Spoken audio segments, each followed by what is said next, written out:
How's Grant here, welcome back to the channel, and today I'll be going through my 5 pros and 5 cons after using the Microsoft Surface Duo as my main device for just over a month and a half now. So this is pretty much going to be my 5 likes and dislikes based on my own personal experience of using the Surface Duo. And so let's just get right into it, and let's start with the cons because let's end on a high note. So my first con is going to be around performance. And so while I first got it, I thought performance was pretty snappy, and it kind of is. If you're just moving around, you can see here it's kind of nice and snappy, but you know, as you actually start to use the device, it does start to bog down. Like just using it and launching apps and things seems okay, but if you just try to fly through things at a normal pace and try to move around, you'll see things kind of stutter like that. It just, that animation kind of lagged going back. Things will start to bog down a little bit, especially when I'm using more intense apps. I use this for work a lot, so I'll use it for my email, but also for a lot of video conferencing.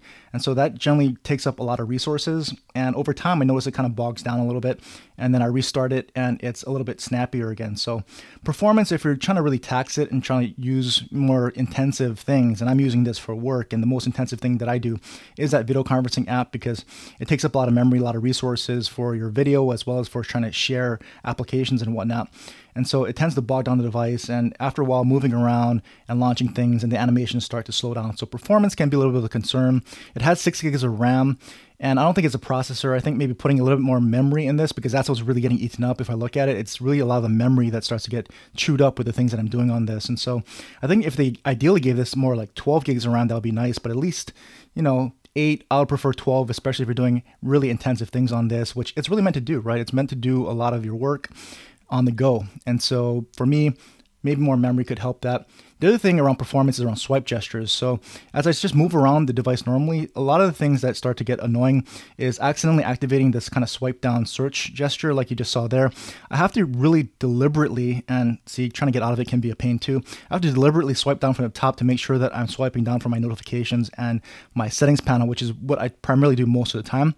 I wish Microsoft would provide a setting where I can turn off that swipe down for search and actually reprogram that into be swipe down anywhere for notifications, just like most other Android devices, because I don't know about you, but I don't ever really use this kind of swipe down for quick search generally, and I would much rather prefer it swipe down for notification. So that always gets in my way constantly, and it gets pretty annoying after a while.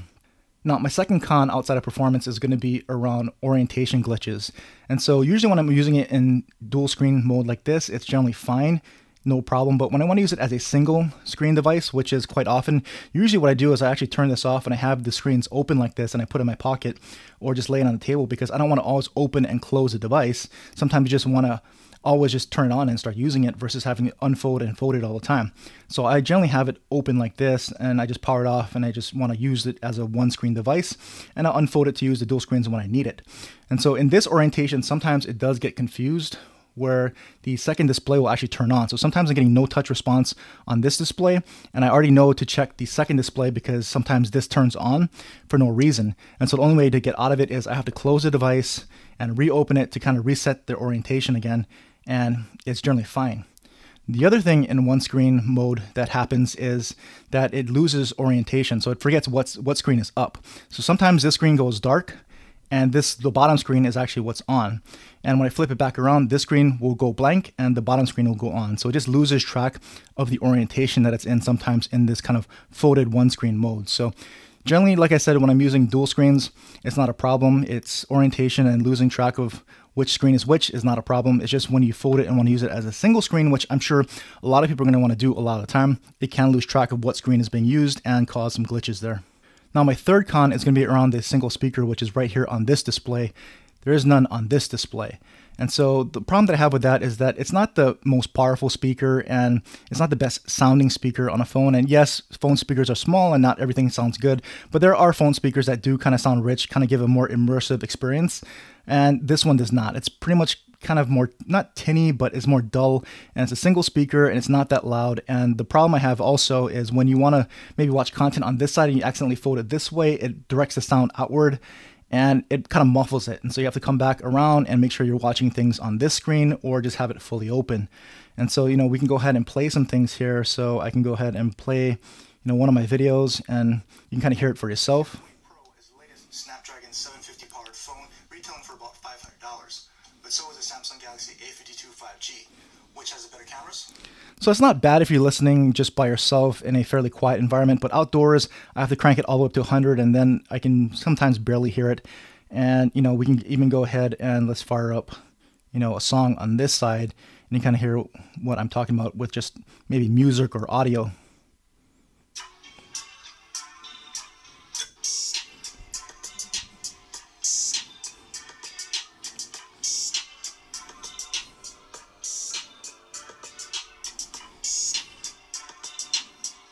And so, see, again, indoors, it doesn't sound too bad. I'm not sure how that really translated with my mic, but it can be a little muffled, and that's at 100%. So, it could be a lot louder to me. There's other single downfiring speakers on other phones that are much louder at 100% than this one. So again, yeah, my third con is going to be that speaker and its performance. Wish it was a little bit louder. Maybe they could have dual speakers on this.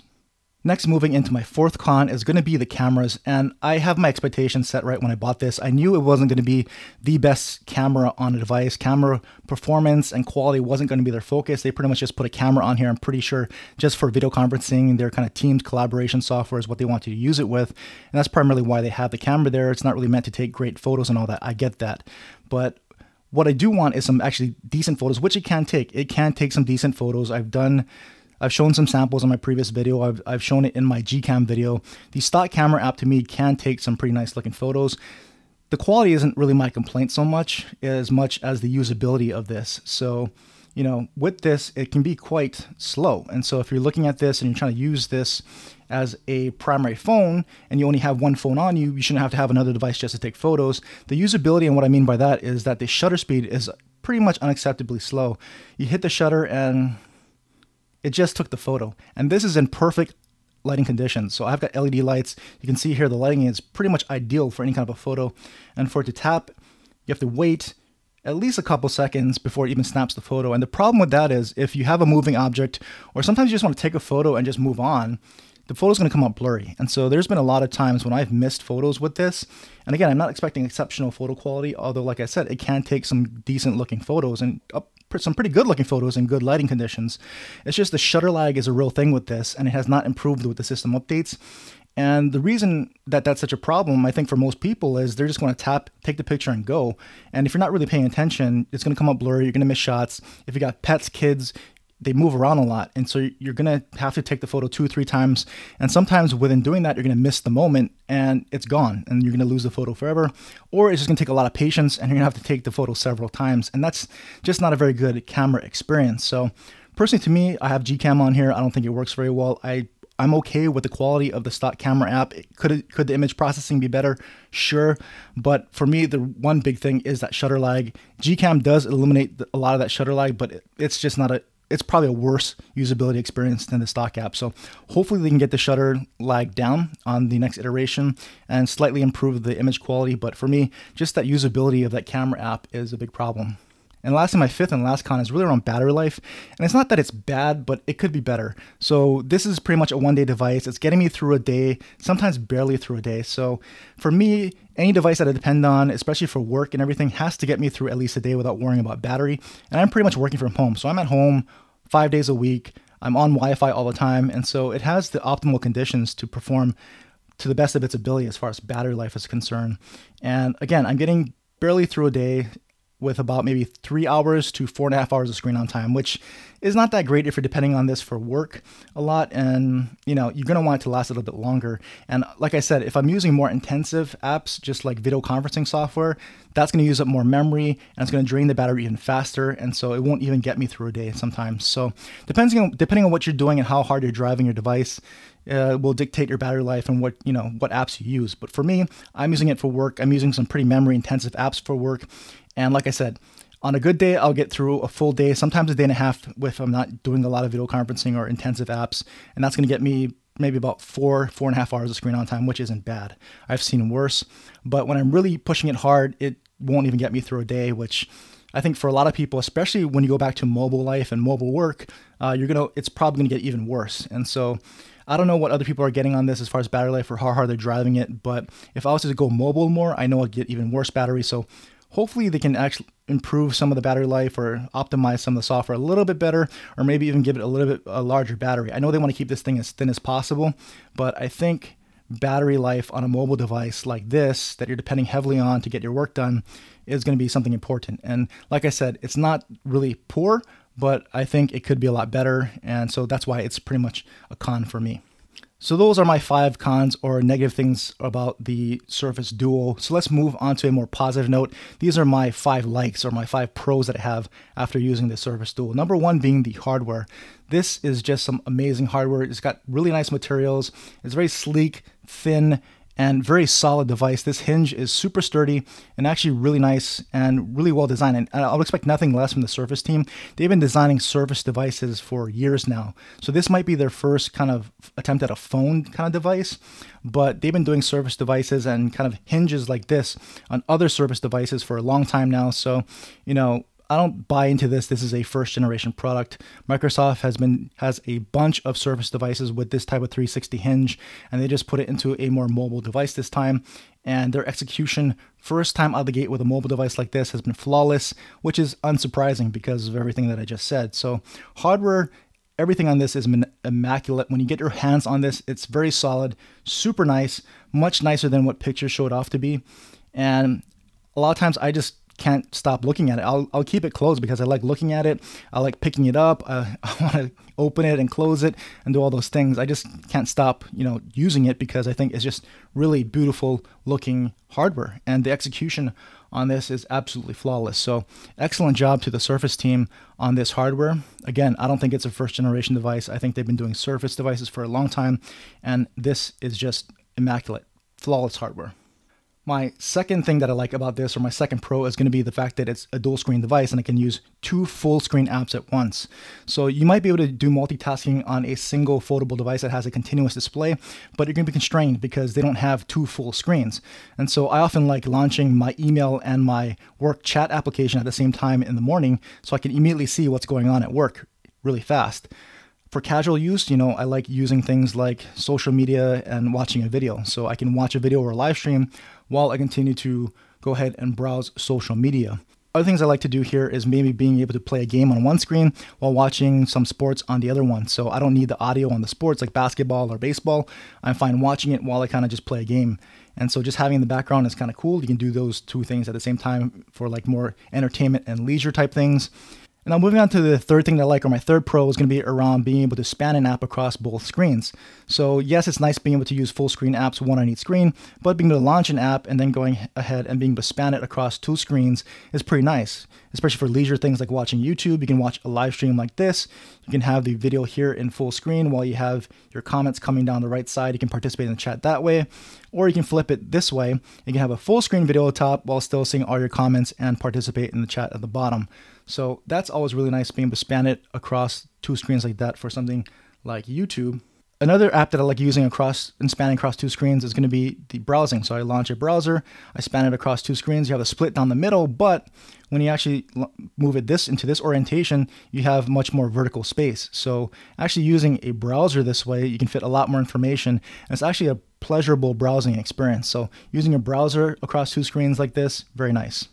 Now moving on to my fourth pro, or the fourth thing that I like about the Surface Duo, is that because it is a dual screen, yes, you can span it across 2 screens, but when you do that, if you've got an app that can take advantage of those 2 screens, it's really nice. So something like, you know, OneDrive, you can actually go ahead and launch this.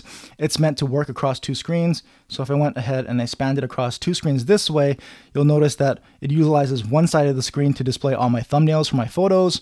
And then when I tap a photo, it'll show that photo on the right screen. So I can keep doing this and looking for the photo that I want and being able to look at the detail in the photo on the right. So that is definitely a bonus there on the Surface Duo. If you've got apps that can take advantage of this kind of dual screen device across both screens. Of course, a lot of the Microsoft apps will do it, like OneDrive. And if you're using Outlook, I can't launch my email client because it's sensitive emails, but Outlook also does the same thing, where you have a list of emails on one side, and then you tap on an email, it'll show you the full mail on the other side, just like your desktop Outlook experience. So that's really nice there. And the last thing about spanning across 2 screens is the typing experience. So being able to launch an app and then being able to use the keyboard, full screen keyboard on the bottom, to actually fully type out a message is really nice. This is actually very handy. I guess it's going to depend on how big your hands are, but for me, this is very comfortable. The keys are super big, and I can bang out a quick message. And this, of course, is going to work not just in, chat apps, but pretty much anything that requires a keyboard. So if you want to bang out a document, an email,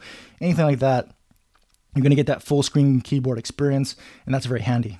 And the last and fifth thing that I like, my fifth pro, is going to be the versatility of using this device. So basically, if I launch something like YouTube and I'm playing something, I can go ahead and fold it back and I can watch it on one screen. I can make it big on one screen like this, so I have a full screen video. I can go ahead and put it into tent mode, so I can prop it up just like this. So I'm watching it maybe in my kitchen, I'm watching it on my desk, I'm watching it wherever I want. I can just prop it up and watch the video that way. Or I can put it this way, and I can keep watching the video this way, or even this way if I want to continue to see the chat. So really nice for propping things up and being able to watch it in multiple different modes. So the versatility of having one device like this and being able to use it in multiple modes across the two screens is a really nice experience. And so there you go. Those are my 5 pros and cons, likes or dislikes after using the Surface Duo for just over a month and a half.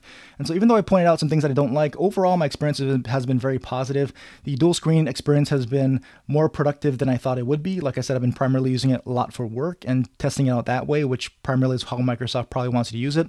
And it really has been productive and been more useful than I thought it would be. I think you really have to immerse yourself in the device, really use it to see if dual screen kind of productivity is going to be for you. Can you really utilize those dual screens to their fullest and really make you more productive, make a difference in your day-to-day usage over a single screen slab phone? So for me, it's proven to be a very nice experience. I haven't had the urge to move on from it as my main device, and I'll probably continue to use it going forward. So if you have any other questions or comments, leave them in the comment section below. I'll try to answer what I can. And as always, thanks for watching.